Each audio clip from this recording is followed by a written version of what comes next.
Gênesis 2:15.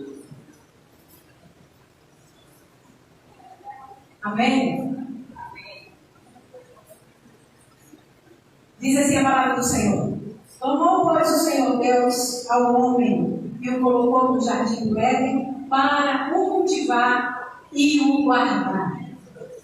Tomou, pois, o Senhor Deus ao homem e o colocou no jardim do Éden para o cultivar e o guardar. Amém? Irmãos, hoje, como é o dia dos pais, o Senhor nos deu uma palavra assim, mais voltada para os pais. Não temos só pais aqui, temos também filhos, e filhos que se tornarão pais, amém? Amém. Temos mães e filhas que se tornarão também mães, amém? Amém. Tem algumas que ainda não sonham com isso, mas eu creio que ainda vai abrir a revelação, né? Para elas, dessa dádiva que é ser mãe, amém? E dos trabalhos da mesma forma, né? É uma grande bênção ser mãe, ser pai, ter alguém ao nosso lado, né? Somos nossos lados. E assim, a gente se alegra muito, porque o Senhor, Ele não nos faz somente pais para preparar filhos, para preparar filhos. Nós não estamos nesse mundo somente para preparar filhos. Nós precisamos dessa consciência. Nós estamos nesse mundo para preparar novos pais. Amém? Amém. E é isso que o Senhor quer nos ensinar e que a gente esteja aberto para esse ensinamento nessa noite, em nome de Jesus. Então, irmãos, a Bíblia diz que o Senhor, Ele fez um jardim.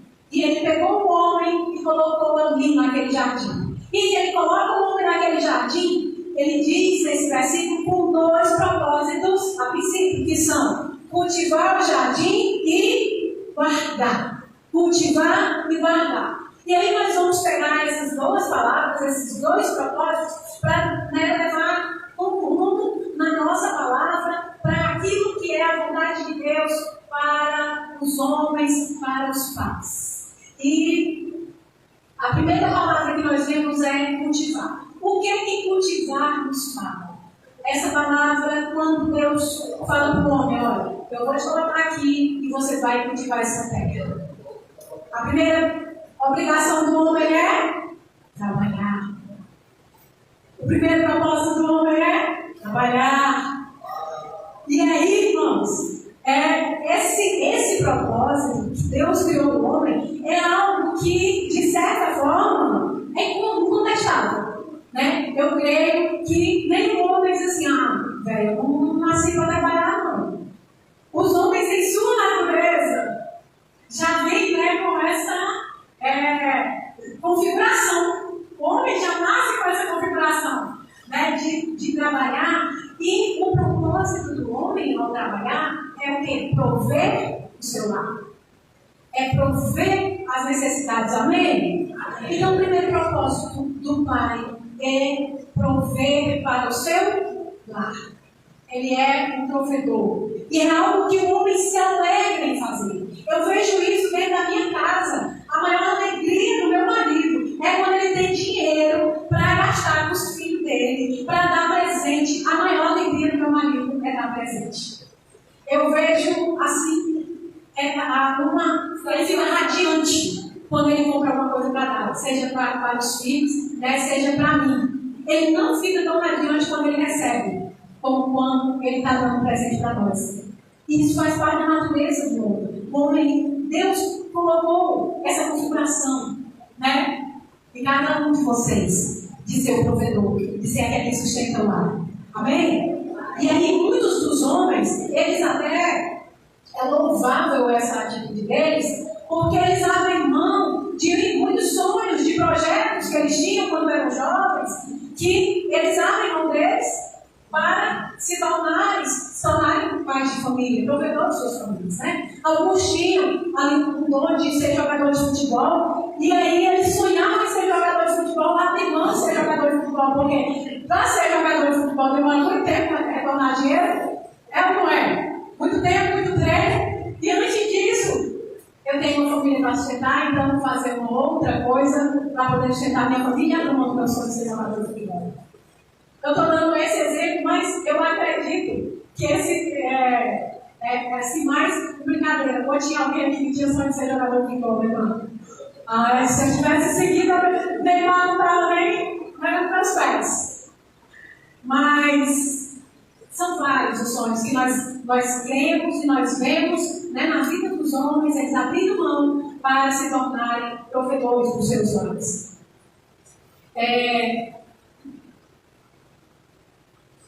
E o homem, ele não só o homem, como a mulher também, né, na nossa geração, a gente tem muito o pensamento de eu vou dar para o meu filho aquilo que eu não tive. As coisas que eu não tive, os apertos que eu passei, o meu filho não vai passar. E eu vou fazer de tudo para que ele tenha aquilo que eu não tive. Esse é assim um grande sonho, um grande propósito de vida dos pais, dos homens. E isso também é louvável, né? Os homens, eles são tão preocupados com essa questão de prover, de dar aquilo que eles acham que realmente os filhos estão precisando, que às vezes eles dão mais até do que o que precisam, não é verdade? Eu me lembro, eu acho que eu até já contei uma vez, quando o Azaf era pequenininho, talvez ele tivesse uns 4 anos, talvez, o pai dele colocou na cabeça dele que Azaf precisava de uma bicicleta. Eu tenho que dar uma bicicleta para o Azaf, porque Azaf precisa de uma bicicleta. E a gente morava numa cidade pequena, então quando a gente ia para Manhuaçu, que era uma cidade maior, com esse nome lindo, Manhuaçu, ele passava numa rua que tinha umas lojas dessas que ficam nas bicicletas na frente. Ele todas as vezes passava olhando para aquela bicicleta, dizendo: eu tenho que comprar a bicicleta para o Azaf. Até que ele conseguiu se organizar e comprou essa bicicleta para esse menino. E era realmente uma alegria para o Azaf, essa bicicleta. A gente tem, né, algumas fotos, ele em cima dessa bicicleta muito feliz. E é essa, né, a alegria dos pais, prover para os filhos. E aí nós temos aqui nesse versículo a segunda palavra, o segundo propósito para o qual Deus coloca o homem lá dentro do jardim, que é guardar. Ele colocou o homem lá para cultivar e para guardar. E aí nós vemos a segunda característica que Deus colocou no homem. O homem, ele é um protetor. Deus colocou essa função também no homem. Isso é natural no homem. Ele é protetor. A gente vê, até mesmo né, alguns vídeos na internet, né, o filho pequeno, ele se acha muito valente quando ele diz: vou chamar o pai. E às vezes chama o pai e o pai bem franzinho assim, né? É coisinha. Só que ele se sente seguro. O pai dele é o herói dele. Ele pode confiar no pai. Ele sente segurança no pai. Por quê? Porque essa figura do homem, essa figura do pai, passa isso para as crianças. Esse instinto de proteção, esse instinto de cuidado, né?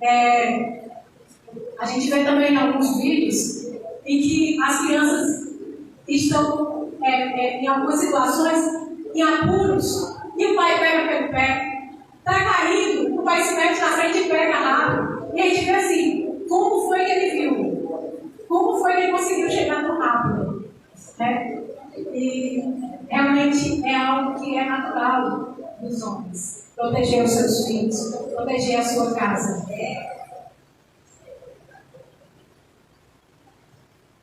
Deixa eu só dar uma olhadinha aqui. Eu vou assim contar rapidamente a minha experiência para os irmãos saberem como é maléfico não ter um pai para proteger.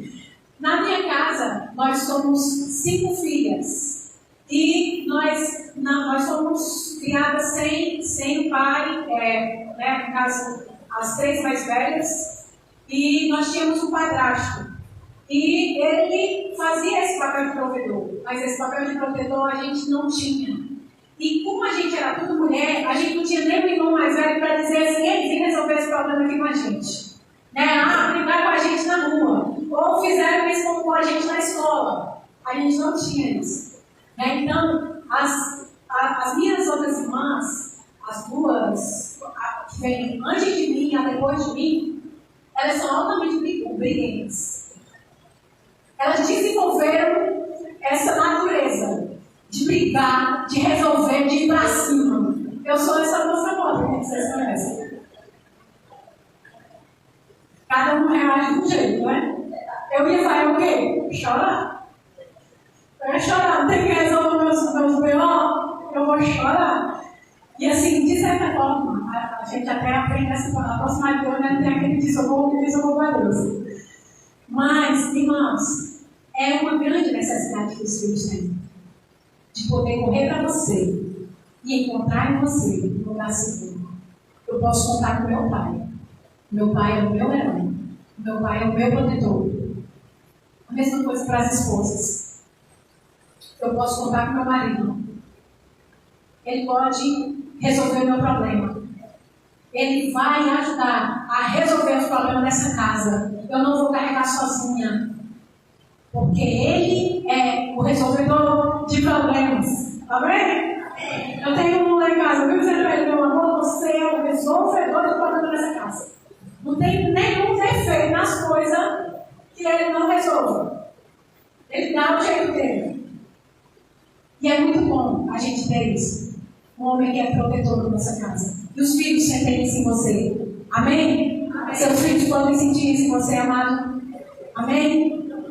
Ele não precisa correr para o mundo, ele não precisa correr para um amigo, ele não precisa correr para nada. Que ele possa correr para você, que ele possa sentir segurança em você. Em nome de Jesus, amém? Mas, tem mais aqui no cuidar, no proteger. Os homens realmente desempenham muito bem essa função, essas funções no nível material.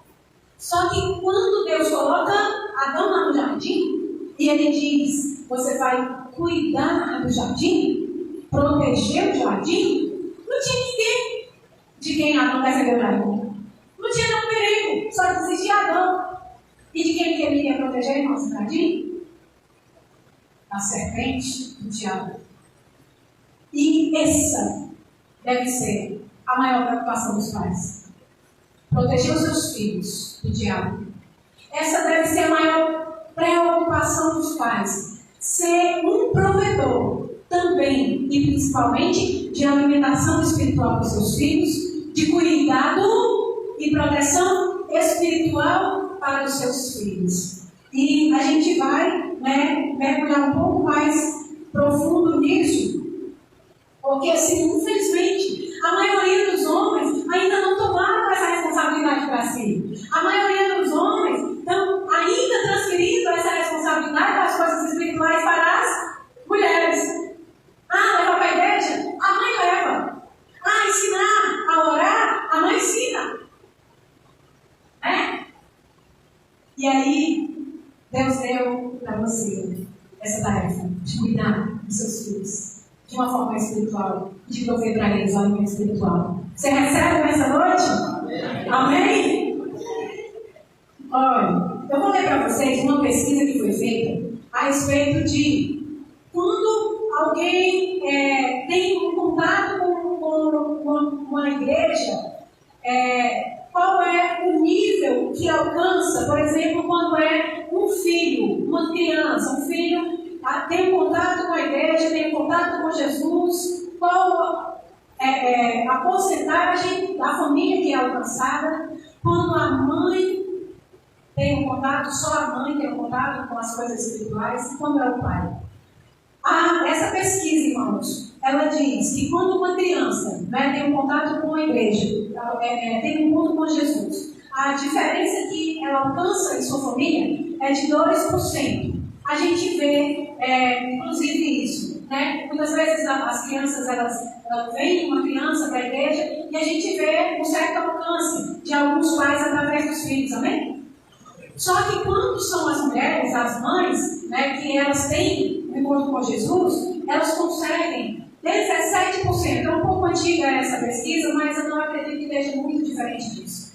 Elas conseguem influenciar em até 17% da sua família, das famílias são alcançadas, né, quando é uma mulher que aceita Jesus. E quando é um homem acredita. 93% das famílias são influenciadas. 93% das famílias. Quando o homem tem um encontro com Deus, e ele faz toda a diferença na sua casa. Então, os homens precisam ter essa consciência, dessa poder que vocês têm em suas mãos. As mulheres, a gente esperneia, a gente faz, para alcançar aquilo que já está à disposição de vocês de uma forma já natural. Vocês têm a liderança. Deus deu para vocês. Amém? Toma essa liderança. Segue na frente e diz assim: quem vai desbravar esse mato aqui sou eu. Pega esse facão e passa na frente e desbrava mesmo esse mato e abre caminho para a sua família se achegar mais nos pés do Senhor. Amém? 93%, hein? Irmãos, quando Deus tem um plano de salvar todo o mundo do dilúvio, Noé tinha a sua esposa, tinha os seus filhos, ela era seus filhos, certo? Deus falou para quem? Deus deu um plano para quem? Me responde. Para Noé. Alguém sabe o nome da esposa de Noé? Deus falou para Noé. E Deus deu um plano para ele. Amém? A gente veio se repetir na palavra de Deus. Deus fala com os homens. Eu me lembro quando eu me converti, eu até falei no curso de mulheres, quando eu me casei, eu era a crente. Meu marido tinha pouquíssimo tempo que tinha se convertido, e eu era a crente já, que tinha 8 anos já que eu era crente. E aí, Deus revelava as coisas para ele, e eu ficava assim: como assim? Esse homem acabou de se converter? Deus falou com ele, não fala comigo? Como assim? Eu sou velha de crente aqui. É porque é assim que Deus faz, são princípios divinos. E aí a gente obedece. Amém? Amém? Amém? Amém. Glória a Deus. A Bíblia diz que Jó, ele orava pelos filhos dele. Jó fazia sacrifício pelos filhos dele porque ele não sabia nem o que ele tinha apontado, mas no dia certo que ele tivesse apontado, não foi? Aí Jó já fazia o sacrifício, já orava por eles, já colocava a vida dele diante do Senhor. Não era a mulher de Jó, era Jó. Amém, irmãos? Amém. Irmãos, eu estou dizendo que as mulheres não fazem isso ou não podem fazer isso? De forma alguma, por favor, não me interpretem mal. Inclusive, né, quando é para as mulheres, eu pego pesado também. A rede ainda mais quando para as mulheres, porque dentro das mulheres eu me sinto com autoridade maior, porque eu não falo de igual para igual, né? Mas para os homens a gente tem que realmente falar com esse nível. Eu até falei com meu esposo, né? Falei, não, eu vou falar para homens, mas eu quero que você me dê esse aval, o que você acha, né? E essa autorização, né, para eu estar falando da palavra do Senhor para mais exclusivamente assim para homens. E ele me deu. Amém? Então, irmãos, porque o segundo domingo é meu, é o dia de eu pregar, eu falei com ele: se você quiser pregar, fica à vontade. Né? E ele hoje estava bem atarefado, eu disse: pode deixar comigo que a gente. Deus faz a obra dele. Então, irmãos, as mulheres, elas têm a sua parcela na administração do lar, juntamente com o homem. Amém? Não é acima do homem, juntamente com o homem. Debaixo de uma submissão que o Senhor nos colocou nessa posição. E glória a Deus por isso. Porque como Deus nos fez mais frágeis, Ele nos colocou assim, com um ser mais forte, para estar do nosso lado, nos protegendo e indo à nossa frente. Amém? Amém. Glória a Deus. Então, irmãos, como fazer para ser esse protetor espiritual? Como fazer? Primeiro primeiro ponto que nós vamos destacar aqui é amando a palavra de Deus. Como o homem vai ser um protetor espiritual na sua casa? Amando a palavra de Deus. Deuteronômio, capítulo 6, versículos 6 a 9.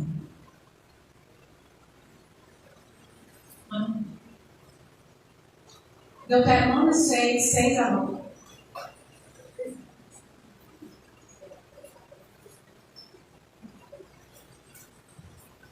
Então, irmãos, todos se encontraram? Amém?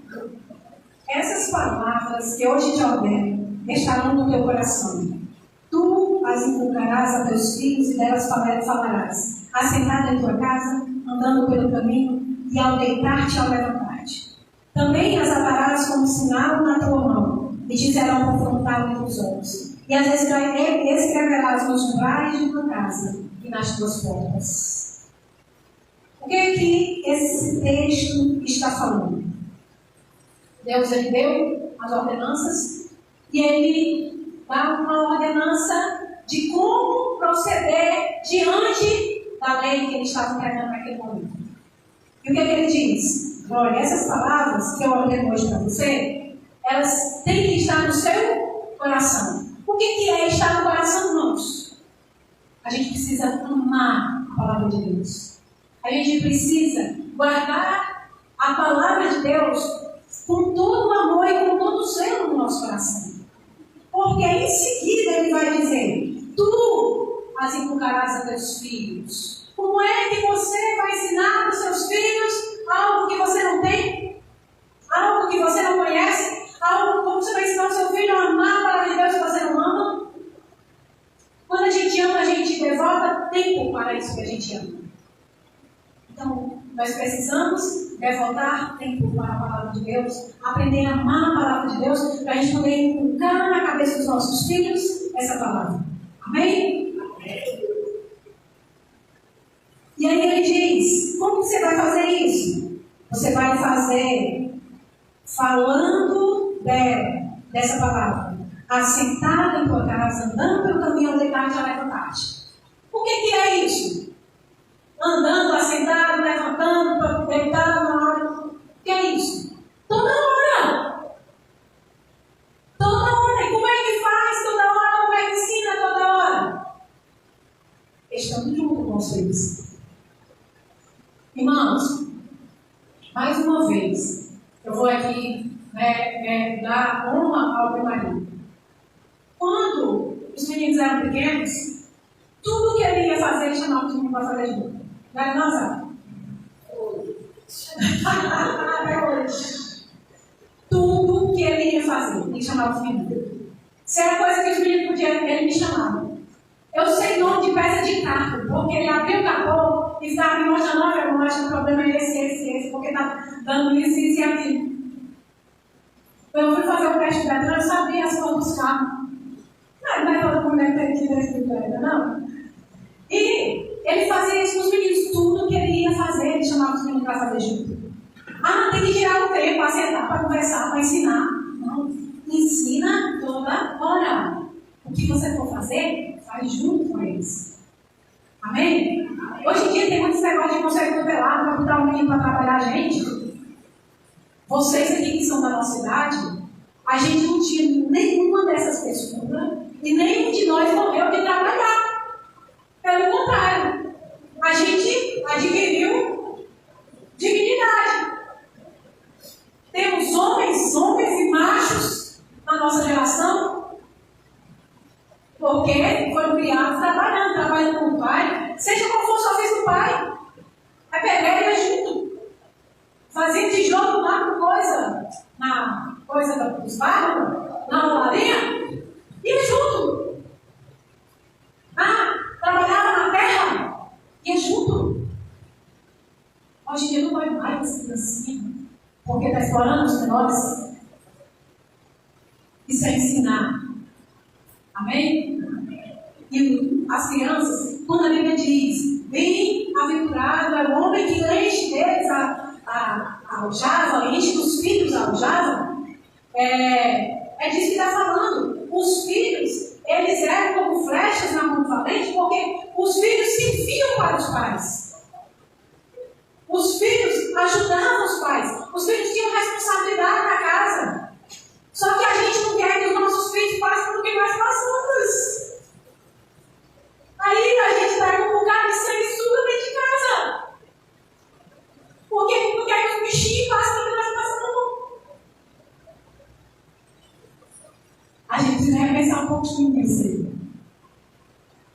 Então, irmãos, é toda hora, é fazer as coisas naturais que a gente ensina aos filhos. E aí ele diz assim, ó, no versículo 8, também as atarás como sinal na tua mão. Você colocará a palavra de Deus como sinal na tua mão. Mão fala de quê, irmãos? Mão fala de obras. Mão fala do que eu faço. A palavra de Deus, ela precisa ser o guia, o filtro daquilo que você faz, das suas obras. Sabe por quê? Porque quando você anda guiado pela palavra de Deus, os seus filhos olham para você e veem as obras que você faz. Os nossos filhos olham para nós e veem as obras que a gente faz. E eles, quando conhecem a palavra de Deus, eles vão ver se condiz ou não com a palavra de Deus. Amém? Amém. A Bíblia diz isso, que meu pai faz daquele jeito. Por que será que meu pai faz daquele jeito? Então, para a gente ter autoridade para ensinar, a gente precisa ter como guia das nossas obras a palavra de Deus, amém? E diz ainda, como frontal entre os olhos. Os olhos falam de visão, falam de sonho, falam de projeto, falam daquilo que você mira. O que é que você tem mirado? O que é que você tem sonhado? Está passando pelo crivo da palavra do Senhor? Os teus sonhos têm passado pelo crivo da palavra do Senhor? Quem tem sido o guia dos teus sonhos? Coloca a palavra de Deus, amém? Como guia dos seus sonhos. E os seus filhos vão ver isso e vão aprender a sonhar de acordo com a palavra do Senhor, amém? Coloca também nos umbrais da casa. Ele diz, coloca nas portas. Irmãos, eu achei isso tão sério. Na hora assim, que eu estava lendo, que o Espírito Santo me falou, de porta, fala do que entra e do que sai. O que é que entra e o que sai da tua casa? Quais são as companhias, os amigos que têm entrado e têm saído da tua casa? Que tipo de influência teus filhos têm recebido através do que entra e o que sai da tua casa? Isso é muito, muito sério. Porque muitas vezes a gente traz coisas maléficas para dentro da nossa casa. E às vezes a gente traz até algumas coisas achando que é boa. A gente traz alguma coisa achando que é para melhorar a vida. E às vezes está trazendo mal para dentro de casa, para os nossos filhos. Então, irmãos, que a palavra de Deus ela esteja guiando as nossas obras, os nossos sonhos, nossos projetos, aquilo que a gente faz, aquilo que a gente traz para dentro dos nossos lares. Amém? Amém? Amém. O segundo forma que eu vejo de como estar cuidando dos filhos orando e jejuando por eles. A Bíblia diz em Esdras, no capítulo 8, versículo 21.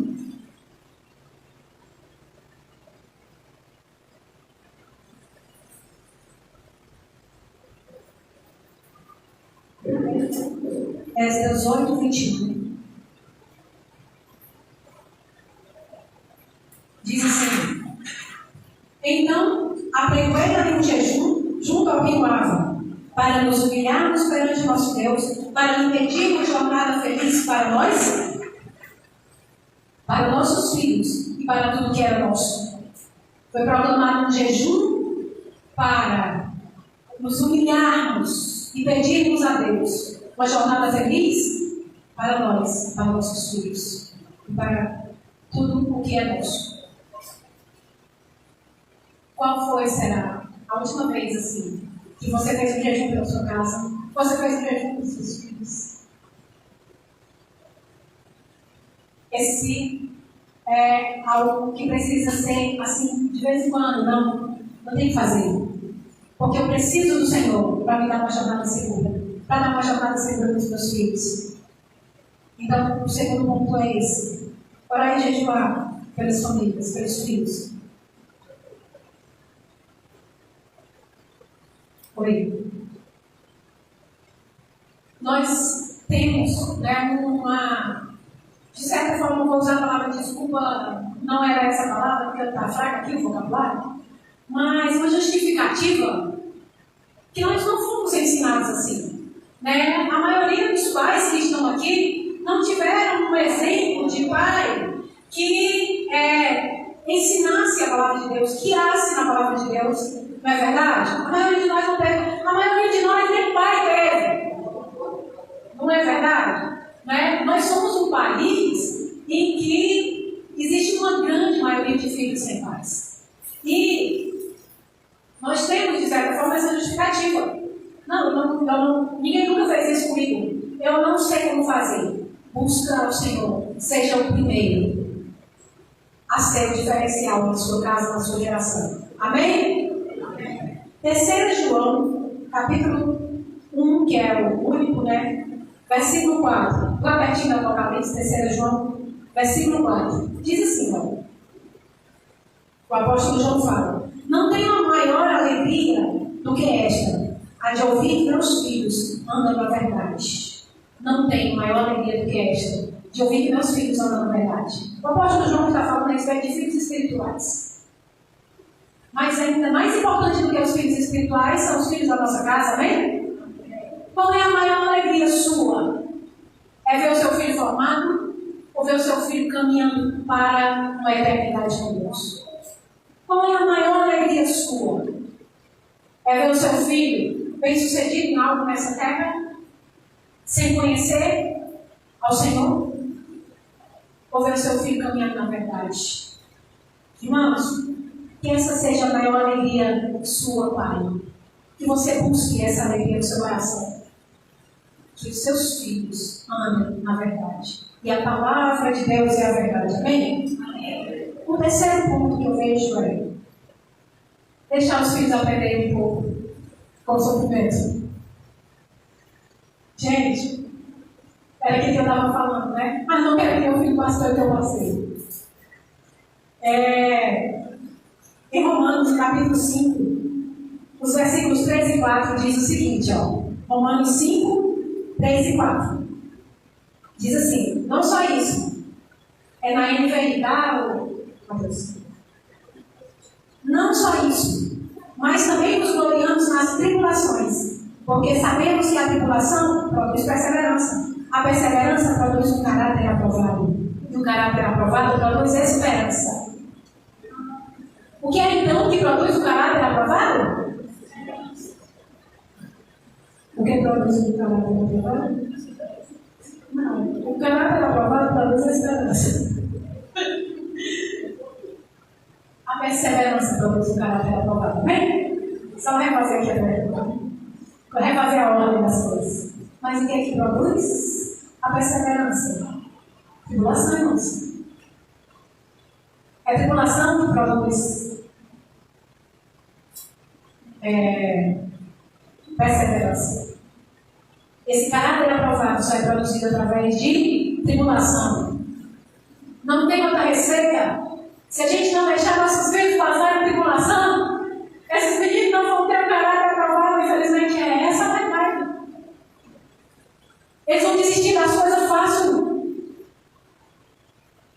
A gente precisa deixar eles passarem os perrengues. Até mesmo eles aprenderem a depender de Deus. Ah, está precisando de tal coisa, não posso dar, filho. Não engana. Ou então não faz abrir para o coração e dar aquilo para não ver o bichinho sofrendo. Não. Vamos orar, vamos falar com Deus, vamos pedir a Deus. Vamos ensinar essa criança a ter fé. A orar desde cedo, amém? Amém, né? Amém. Irmãos, até ela nascer, a gente precisa de sofrimento. A criança ela tem que ser incomodada para ela poder nascer. Ela começa a ser apertada para ela querer sair dali. Senão ela nunca vai querer sair dali. Por que será, gente, que hoje os nossos filhos têm se casado tão tarde? Na nossa geração, a gente se casava com o quê? 18, 19 anos.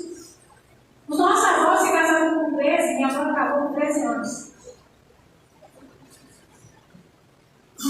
Eu me casei com 19. Hoje os meus filhos, um tem 25 e o outro tem 22.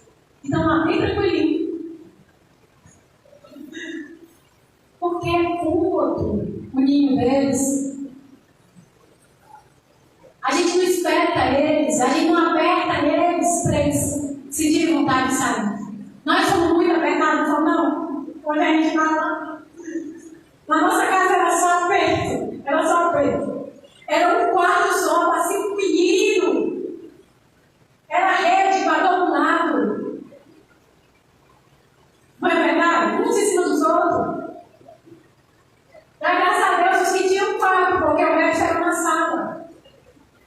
Acordou a casa, acordou todo mundo. Balança lá para lá, avançava na rede, né? O sol já está alto, menino. Vai lá. Hoje em dia, estão lá dentro do quarto. Ai, não quero que entre dentro do meu quarto sem autorização. Tá bom. Tá certo. Dar limites é o quarto ponto. Em 1 Reis, capítulo 1, versículo 5, fala de um filho de Davi, que ele se rebelou contra a vontade de Davi, que era o rei. A vontade de Davi era, ele já tinha proclamado, que o seu filho Salomão seria rei em seu lugar. E aí, no capítulo 1 de 1 Reis, versículo 5, diz assim: Adonias, esse abençoado, filho de Agite era o nome da mãe dele, a mulher era muito agitada, se exaltou e disse: Eu reinarei. Providenciou carros, cavaleiros, 50 homens que corressem adiante dele. Aí o versículo 6 diz uma coisa muito interessante. Jamais seu pai o contrariou, dizendo: Por que procedes assim? Além disso, ele tinha uma aparência muito famosa. Ele nasceu depois de Absalão.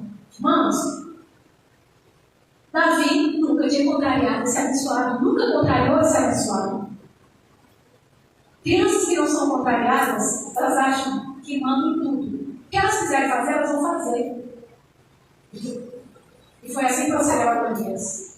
Eu que vou reinar, acabou o assunto. Nós precisamos dar limites aos nossos filhos. Nós queremos encerrar por aqui, agradecendo ao Senhor, porque Ele nos ensina como fazer. Ele nos dá todos os meios. Ele tanto colocou em nós, na nossa natureza, a capacidade de fazer, como Ele deixa em suas escrituras a forma da gente fazer, os ensinamentos. E que hoje a gente possa ter todos os ensinamentos bem assim firmados na nossa mente, amém? Pais, principalmente pais, eu quero uma amém bem forte dos pais, amém? Amém! Que a gente esteja assim bem firmado, com um propósito bem firmado em amar a palavra de Deus e passar a palavra para os nossos filhos. O segundo, só dar uma relembrada. Orar e jejuar pelos nossos filhos. Deixar nossos filhos passarem um pouco de aperto, não dar tudo de mão beijada para eles, e colocar limites para os nossos filhos. Eu sei que tem muitas outras coisas, mas isso é o que o Senhor nos passou hoje, e nós cremos que é algo que vem da parte do Senhor, e a gente possa ter, assim, nos nossos corações, essa palavra para nos guiar, a cada um dos pais, e gratos ao Senhor por tudo que Ele já tem feito, porque assim, mesmo não sabendo de muita coisa, a gente vai tentando fazer. Eu disse que os nossos pais eles nos corrigiam da forma como eles achavam melhor. Então, muito do que nós já fizemos até aqui é porque a gente realmente estava tentando acertar. Amém? Amém. Você que é um filho hoje, que olha assim para o seu pai e diz assim: ah, meu pai errou nisso, meu pai errou muito nisso. Mas pode ter certeza que o seu pai, ele pode até ter errado, mas ele errou com uma intenção, que era acertar. Amém? Amém. Vamos então orar. Ficamos de pé nessa hora.